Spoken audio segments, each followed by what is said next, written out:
Let's see. I'm going to do a short follow-up on the Guillermo's rocks, just so I can clear the air a little bit.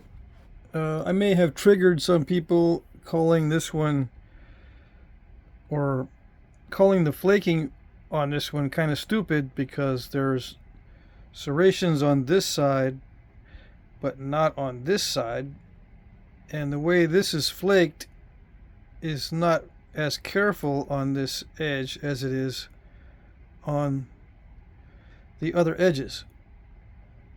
And I was thinking maybe this impact fracture or this fracture contributed to wiping out the serrations, but upon closer examination,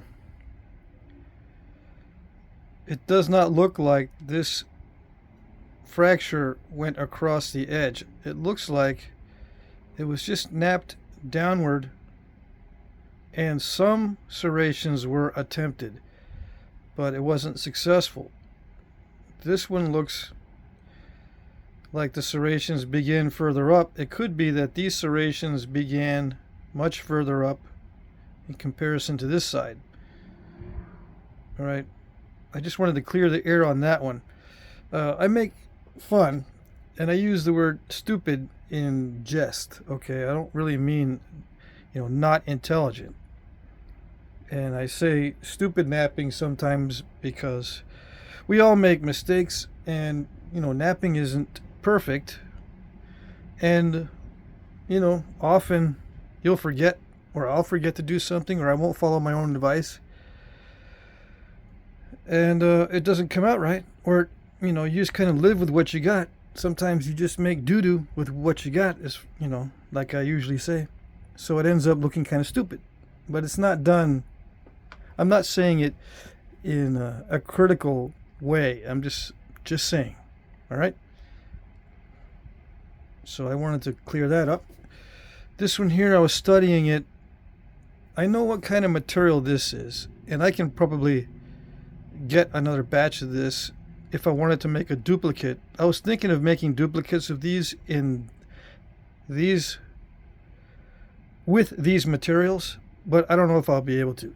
I can probably get this, but I don't know if I can get some of this. It's hard to see what it is because of the patina. It looks like it's okay quality stuff, but there's no way to tell exactly what it is. And the edge looks like it's not finished, and if it is, it's heavily worn. It's carefully flaked down here, but up on the top, it either has a lot of use wear from I don't know what, or it's not finished. They just ground it with something prior to final flaking and final finishing. It looks like it's not finished to me, although it might be, but it looks really dull. So I didn't mention that in the previous video. I just wanted to get a closer look at this. It does feel very dull, but not in the ground down kind of way. It's just it just feels like it's been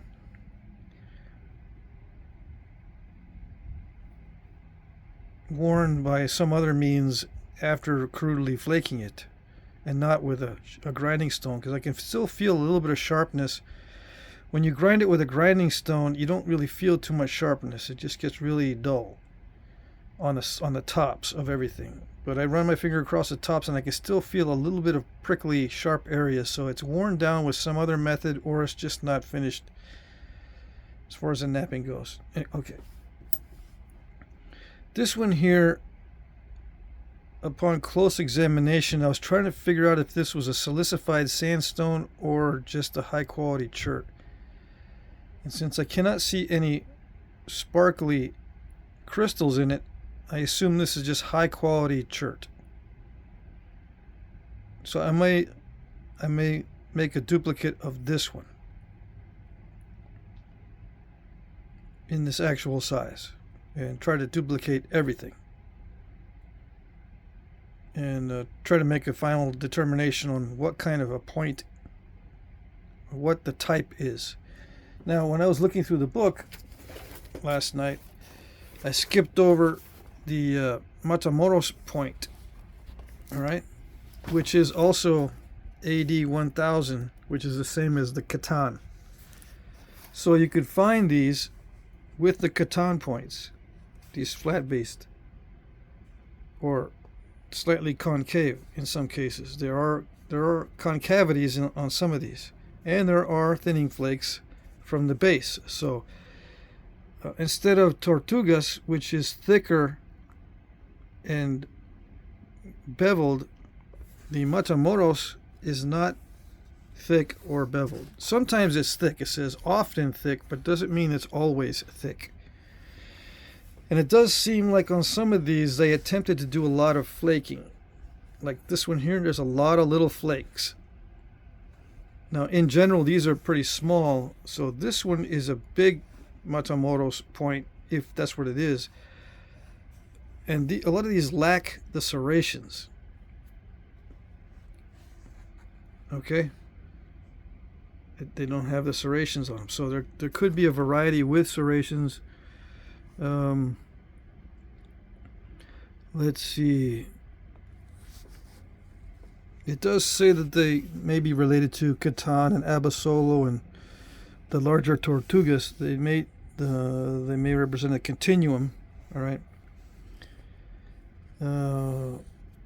Yeah, Matamoros points often have impact fractures at the distal end and are sometimes made of heat-treated chert. So they knew about heat treatment. This could be a heat treat, although I don't think so. I think they had enough access to high-grade material that they didn't need to heat treat these very often. But, you know, never know. Okay, so I got to thinking about that. I think I'll make a duplicate of this one. If I can find this kind of material, which is not that difficult. I do have some high quality brownish looking chert, but I'll see what I can do. I'll probably make it out of black chert, and who knows, I don't want to chip it to find out what color it is underneath the patina. It might be black with just a patina on it that makes it look lighter in color.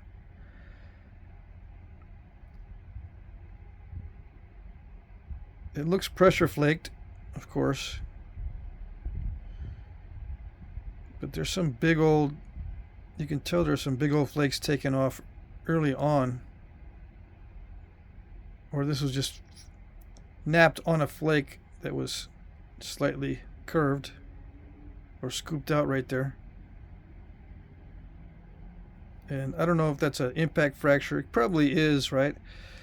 The corners are taken off, and this is taken off the tip. These are the most delicate areas, so if you shoot something with it and it ends up running away from you, these little delicate areas will break off, especially if it's moving a lot in the wound and stuff. If they're delicate, which it looks like they are delicate. Everything looks really delicate as far as the tip and the barbs. All right. So what else was I thinking about to make this a little bit longer? I don't want it to be too short. So I wrote down some notes to extend the video time. Yeah.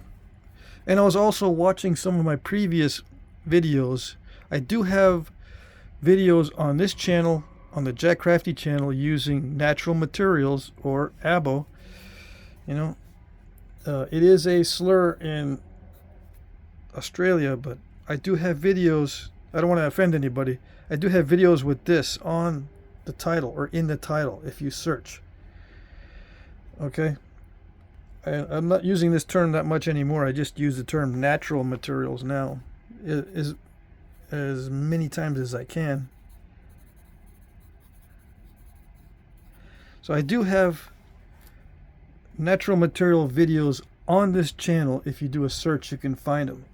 And I was looking at those earlier, like 30 minutes ago, and the quality on them is excellent as far as close-ups.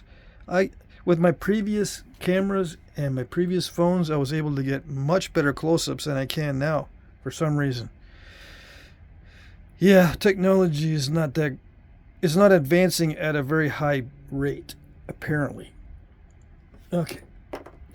So my notes, I mentioned that just in case you want to know how they did this with natural tools. I have videos on this channel that show how to knap with natural tools, so you can kind of see. All right. I use a lot of indirect percussion with antler, as an example. All right.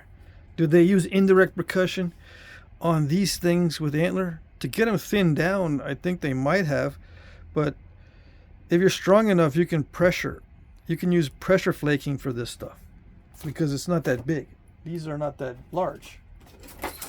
You can pretty much thin these down with a pressure flaker if you're strong enough. You know, probably 2 inches long maximum and 1 inch wide maximum. Easy to pressure flake. All right.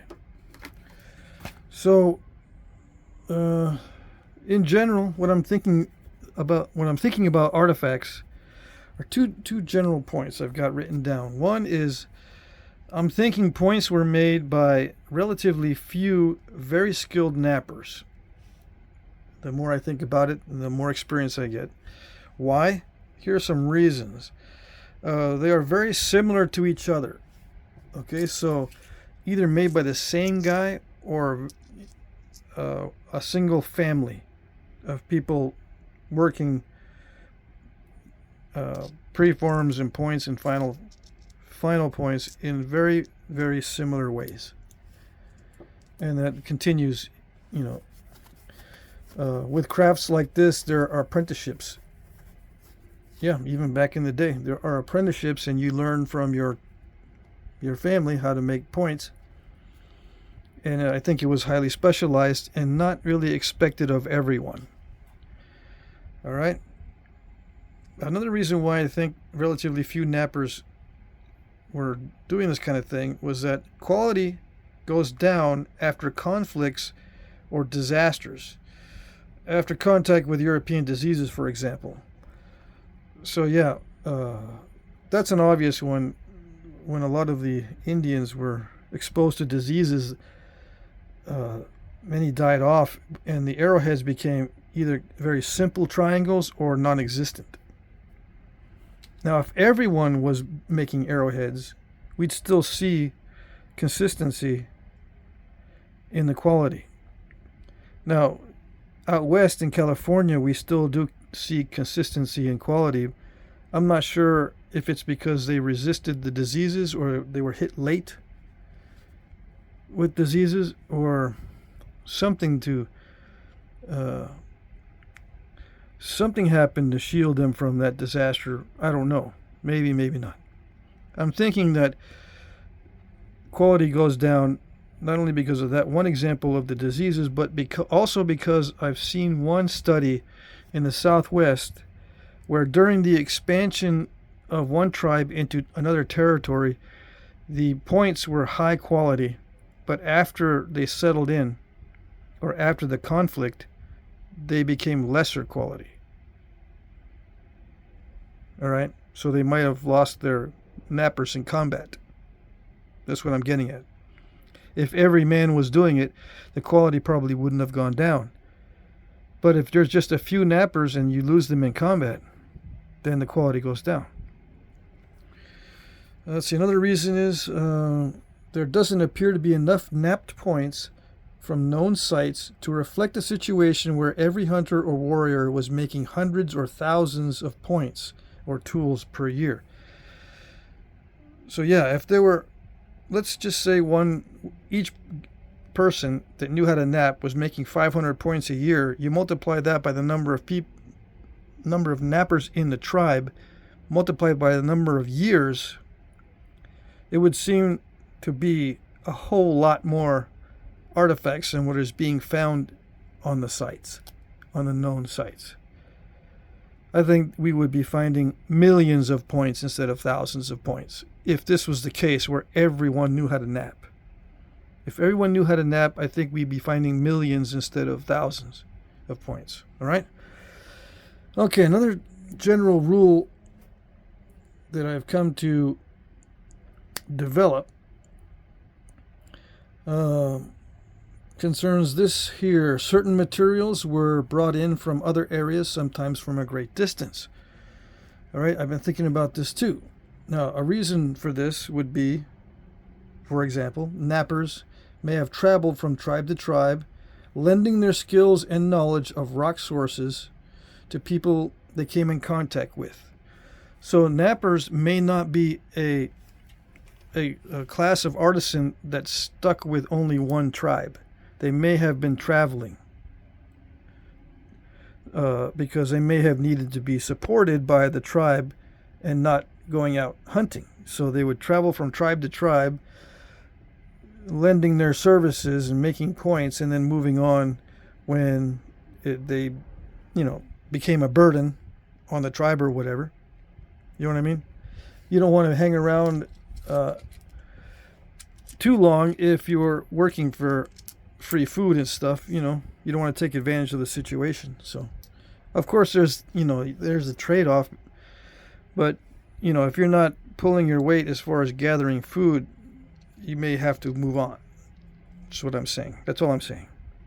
So I think that might have been a big reason why you see materials brought in from a long ways off sometimes, because they knew of sources. They carried remnants with them, but they could also make pilgrimages, so to speak, to these different sources that they knew about.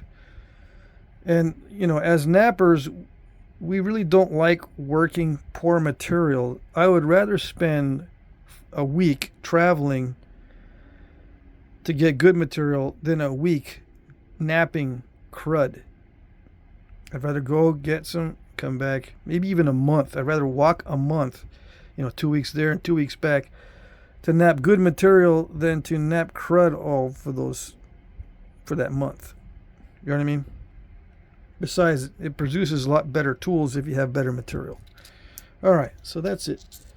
That's the update, or part 2 on this. I've got more artifacts.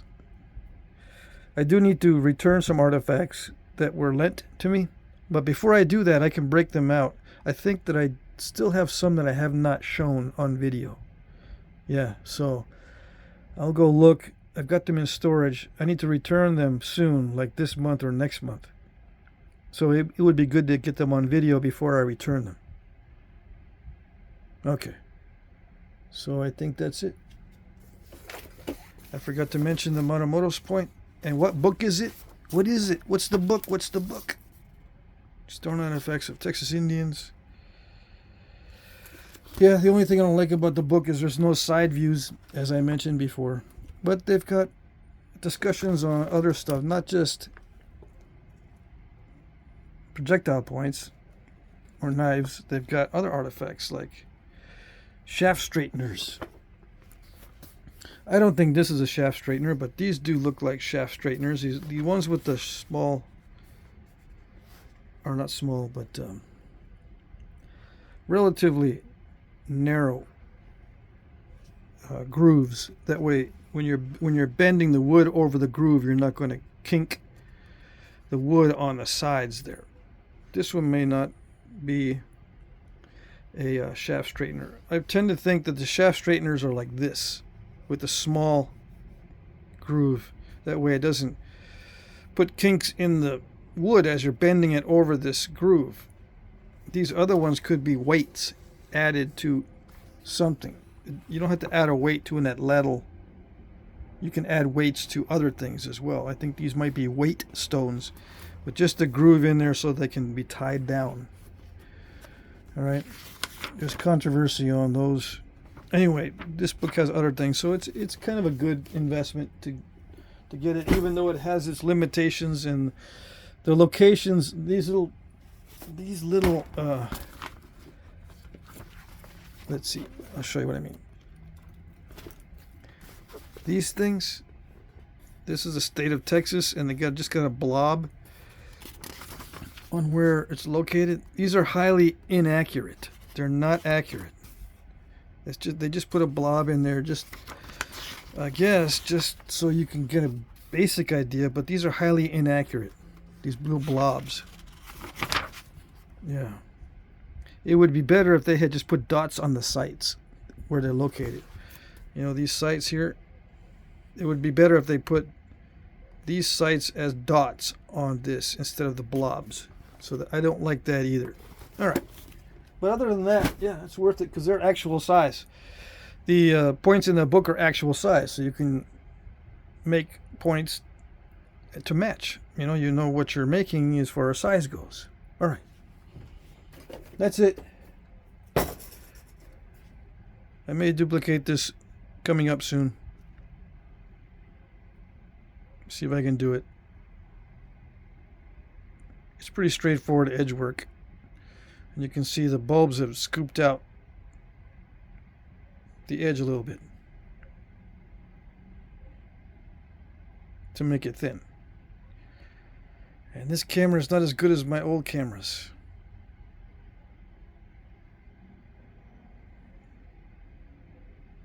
Anyway, there you go. That's it.